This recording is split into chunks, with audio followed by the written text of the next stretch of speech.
Hey, welcome back to another episode of my Newbie Tank Build. My name's Jimmy. This video is brought to you on behalf of SaltwaterAquarium.com.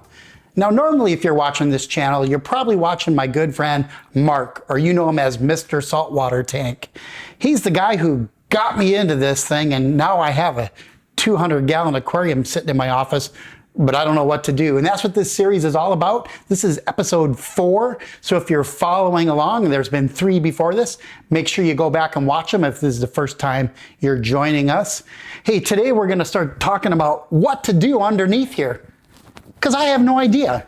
But I did see there was already a power strip built into this ProClear aquarium where I'm gonna be plugging stuff into. So the first thing I wanted to do is put some lights in there so that you can see what I'm doing and I can see what the heck I'm doing under there. So I ordered up these LED strip lights from Amazon. Check this out. Computer, turn on sump lights. Ta-da!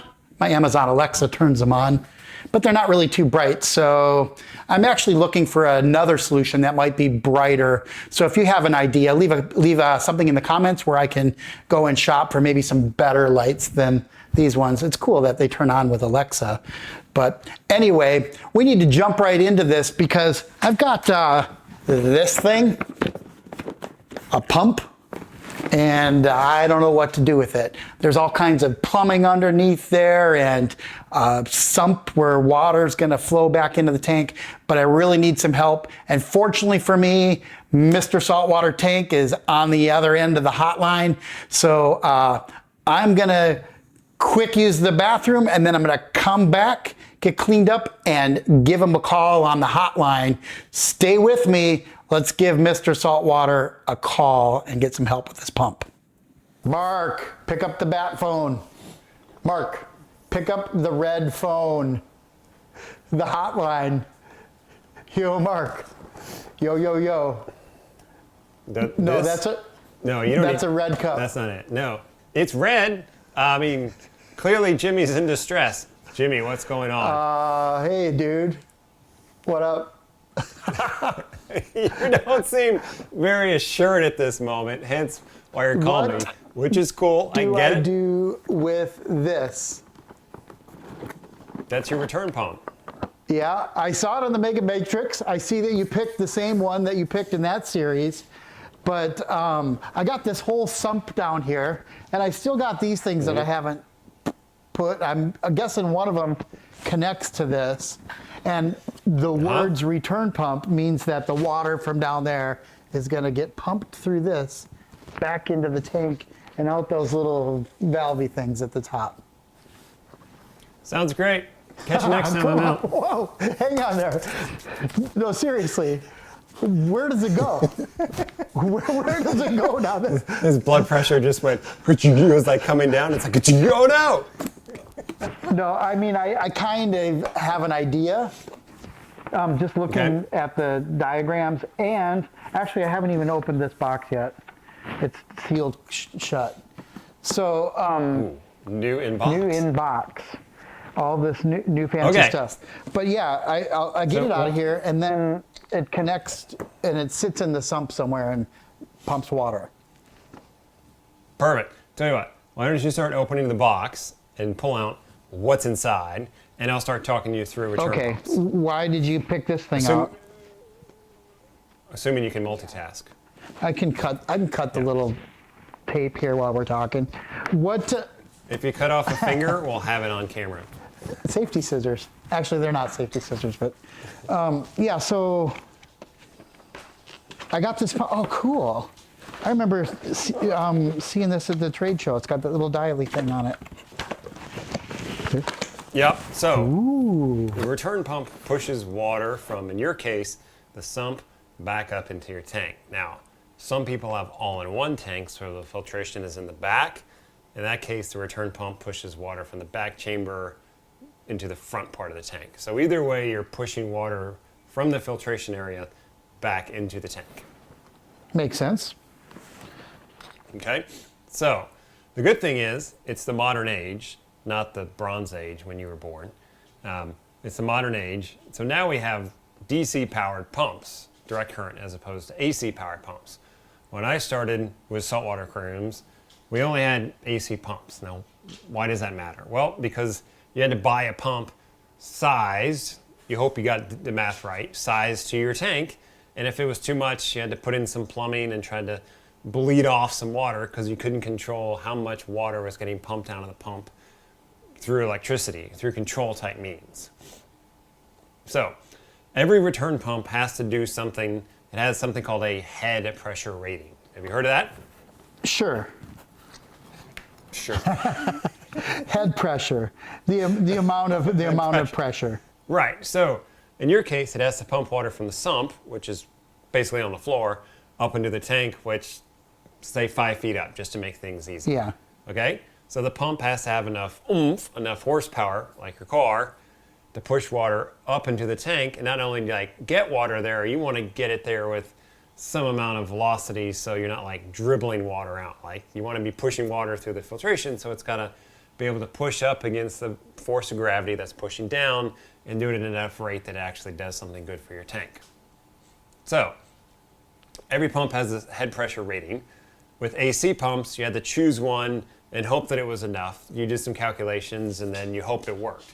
With that pump, the C-shape pump, it's DC powered, which means it's controllable. So you still have to do a little bit of math with head pressure, find out your head pressure rating, and then get one that's suited, that's close to what you think. Because if you get a small pump and you have a high head pressure, it doesn't matter if it's DC powered or not, you're not gonna be able to get the water there. At the same time, you don't need some massive pump like the Biz A1200 you and I have filmed that's like as big as a small Right. car.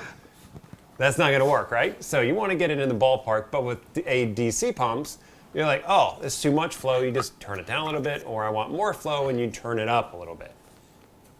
So You're looking at that thing kind of lost. well, I'm thinking ahead because I know I need to do water changes.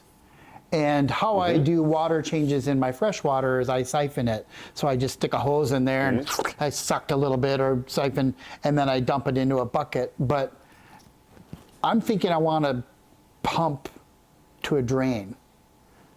Can I use my return pump to?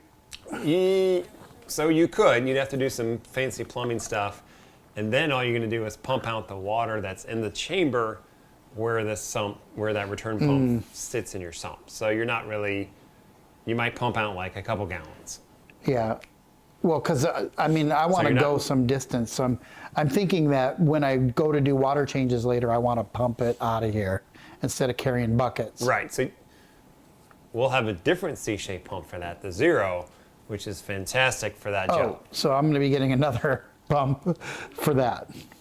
Okay. I mean, look, Jimmy, when you start with aquariums, especially saltwater, like your collection of random stuff just grows.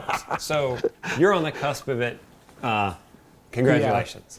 Yeah. Well, it's kind of fun, you know, ordering the stuff and kind of picking it out. This was easy. You just told me what to get.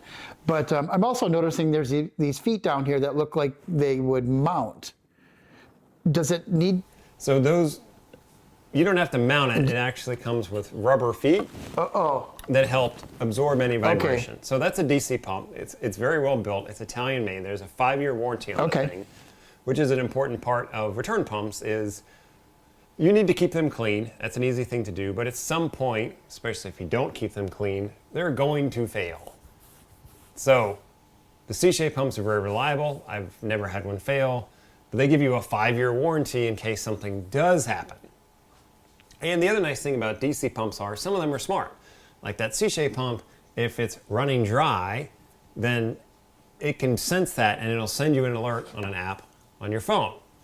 So that's a snazzy thing that's built in. Yeah, I was pulling it out. I was noticing it's got this killer little interface there. And if I remember when I watched you talking about this pump, you said you could control it from an app. Yeah. Yep.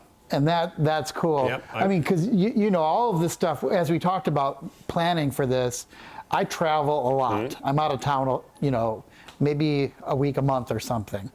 And so I really am wanting to build some automation or be able to do things when I'm away from here.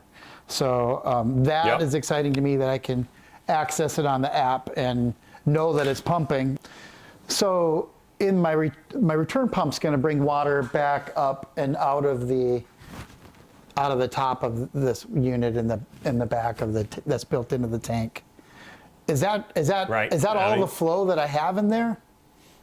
Or no, so you'll have in-tank flow with the power heads, which we'll talk about in a future episode. But you don't have to worry about that now. That's one thing that a lot of people get stuck on. They're like, I have to have everything for my tank before I start my tank. And I'm like, no, like you don't even have any power heads for your tank, Jim, because you don't need them. Well, I don't have any water in there.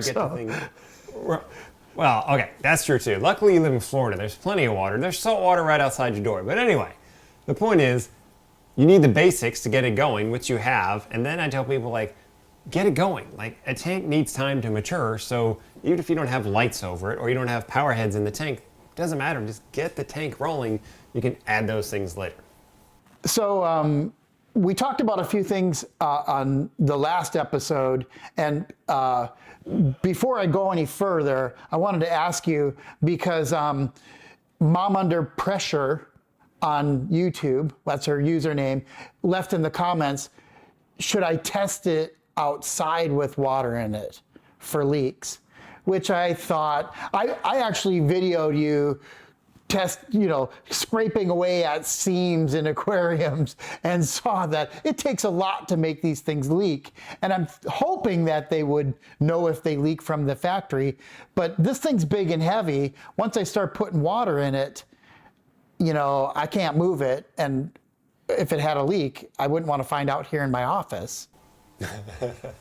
Well, a lot of tank manufacturers do leak test them before they ship them out, and usually if something happens along the way that's going to cause it to leak, you're probably going to see it. You're going to see a fracture or something like that. Yeah. So you can leak test it. I usually don't. I haven't had a problem with that, but if you have a concern about it, yeah, before you load it up inside, put a hose in it. And by the way, the Seashea Zero pump, which we'll send you, is a great thing to use for like sucking the water out of any container, because it'll suck down to like 2 milliliters. All right. I don't think I'm going to worry about it. I'm not going to bring it back outside. But I thought that person made a good point that, you might want to check it before you set it up. It's not a bad idea. Yeah. Well, and it can hurt, but I mean, it's filling the tank up outside and then draining it. It's a little different than like turning on your return pump and making sure it works. I've never had a problem with the pump not running, but hey, it can't hurt either. So if you got the facility to do it and you got the time, go for it. All right. Okay, so what's going to be next? I've got my return pump. Do you know where it goes? I don't know where it goes. It goes in the sump, and it's going to pump back up. But, I was looking at the little diagram here that they sent me, and there's two hoses going down into this far side of the sump, and there's one way over here, and the one way over here had a little toilet bowl plunger thing to stop when it fills up. And so I was thinking maybe it's returning from way over in here. Is that wrong? Yeah. Nope. I mean, you're right. And in your case, the plumbing, like you put it together and it's only going to fit in one place. So it'll direct you directly where the chamber is, where the return pump chamber goes. But that little toilet bowl floaty thing you see is an auto top-off system, because water is going to evaporate out of your tank, and then it's going to evaporate out, and the lowest point of your tank, which is going to be the return pump chamber, the water level in there will fall, and you have to replenish that water. So that's, in your case, that's another clue on where your return pump is going to go. All right, so I got that one right. Yeah, you got that right. And one thing that I did with choosing the return pump, which is important, especially for people who are plumbing their own tanks, is the output size on your return pump matches the return line size of your tank. Because imagine trying to take a 2-inch pipe and then all the water that's going through there and squeezing it down to a 1/2-inch pipe. So it's got to work really hard to do that, right? This is the one that came with it that goes into that section of the sump. So what size do you think that is? It's an inch. It looks like about an inch.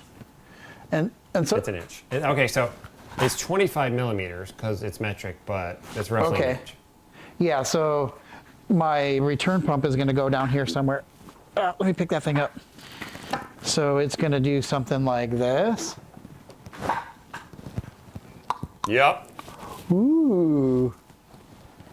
Yep. And then I guess, did they give me the fitting for this?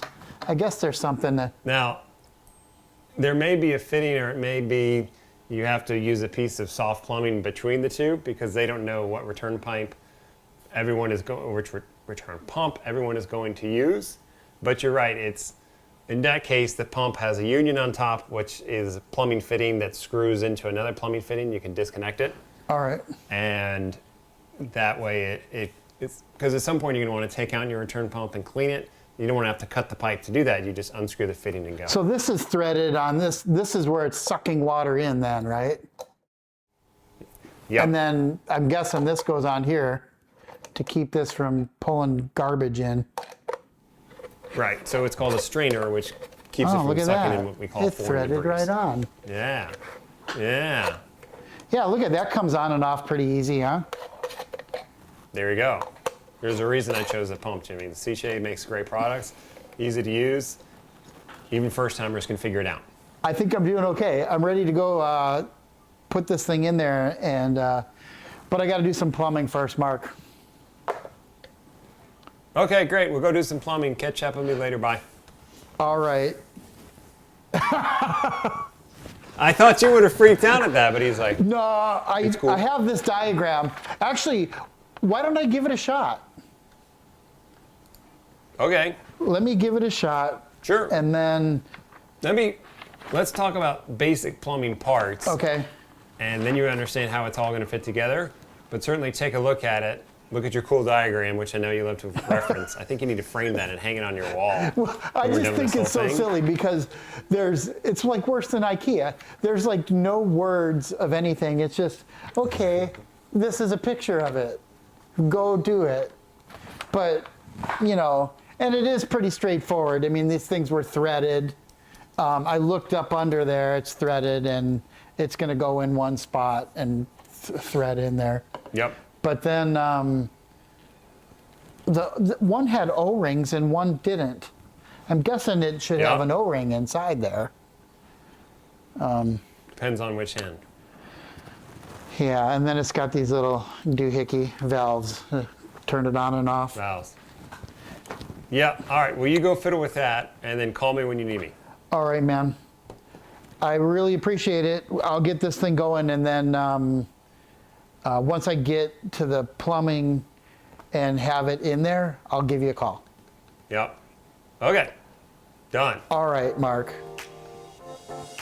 Hey, that's it for this week. This is my buddy Sparky. He hangs out with me in my office all the time.